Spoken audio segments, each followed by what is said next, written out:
Pasukan Rusia memberikan serangan setelah mendeteksi posisi angkatan bersenjata Ukraina. Terlihat dalam video yang diunggah di akun Telegram Kamis 11 Agustus 2022, nampak sejumlah tentara Ukraina beraktivitas di markas persembunyian. Namun pasukan Rusia mendeteksi dengan pemantauan drone. Tak butuh waktu lama setelah menetapkan target, pasukan Rusia memberi serangan dengan menggunakan artileri.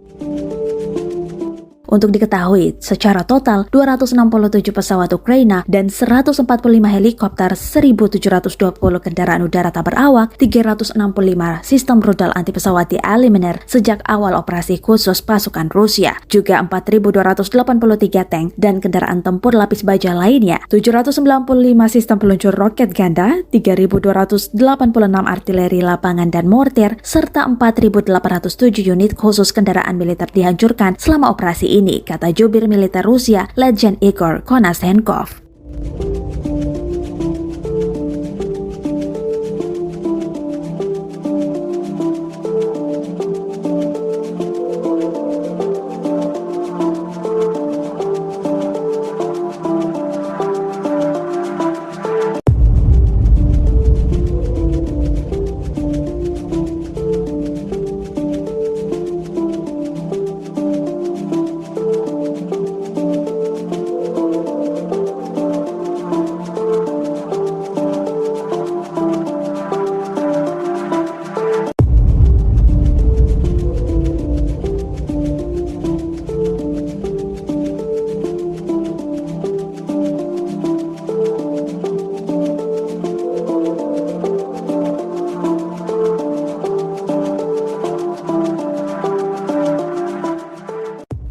Terima kasih sudah nonton.